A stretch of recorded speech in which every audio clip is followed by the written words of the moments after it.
Good morning, Big Ten fans. Another edition of the Big Ten Morning Minutes. I'm your host, Michael Chen. You are looking at Wednesday, January 16th, the news of the day.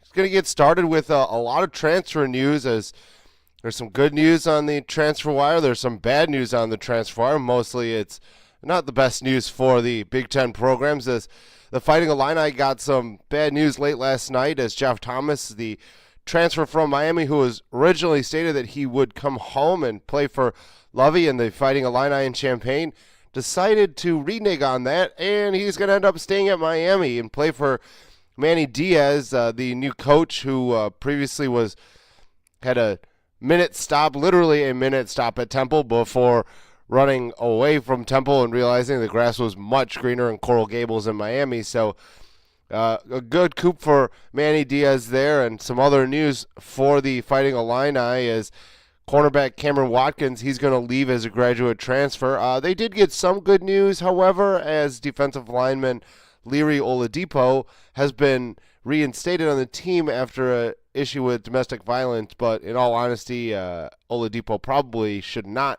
be on the team anymore, as there were 4 counts of domestic violence filed against him. Although they were dropped, 4 counts is still a lot of counts, and even though I haven't really looked much into that issue, it's always not a good idea to continue on with players who have domestic violence, especially in the culture that we live in now. So a little iffy about Oladipo coming back, but overall not the greatest afternoon for the Fighting Illini yesterday as well. And Manny Diaz not only got some thorns in the Illini side, he's going to do that with Ohio State as well, as he's going to get their former quarterback Tate Martell, who's going to end up transferring to Coral Gables. There was some talk yesterday, like I said, that a lot of Martell's teammates who are from Bishop Gorman and his high school that ended up at Miami, they were clamoring for him to join him over there in Miami, and that ended up happening. I think relationships like that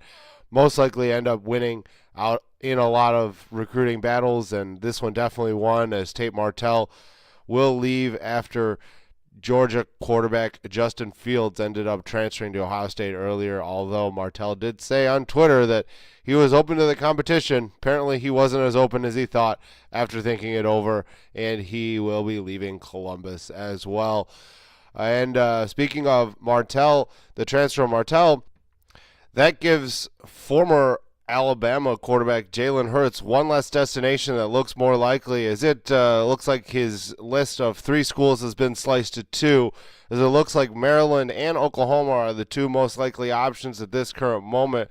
With a decision coming within the next few days, I look for him to go to Maryland, and the relationship with Mike Locksley, again, like we talked about with Martell, I think the relationships usually went out, and the strong relationship that Hurts will have with his former offensive coordinator at Alabama, who is now the head coach at Maryland, should win out at the end. Iowa has once again lost another player up front on the defensive line, as defensive tackle Davion Nixon will leave Iowa City and pursue a transfer as well.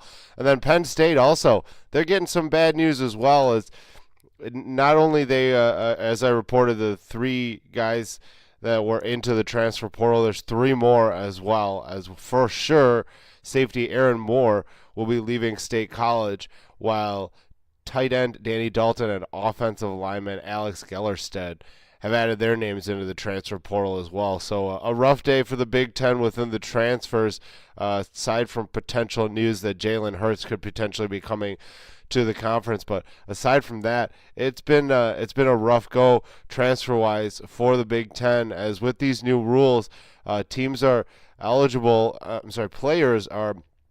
eligible to put their names into the transfer portal starting the 15th of October. So this is really new.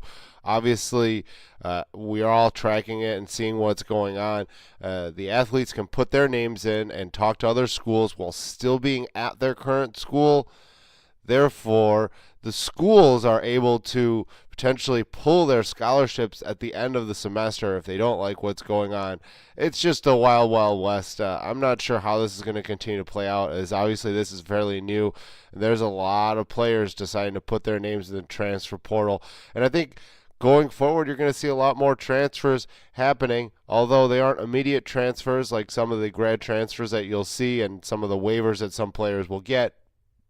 Players aren't afraid to move and to sit out a year, learn the system, and then get ready to roll right after that. So we will definitely keep an eye on that, and that is the pretty much the story of this last couple of weeks is all of the transfers and what's been going on with them and the coaching changes as well. But that'll do it for this morning's edition of the Big Ten Morning Minutes. I've been your host, Mike Chen. I appreciate you listening.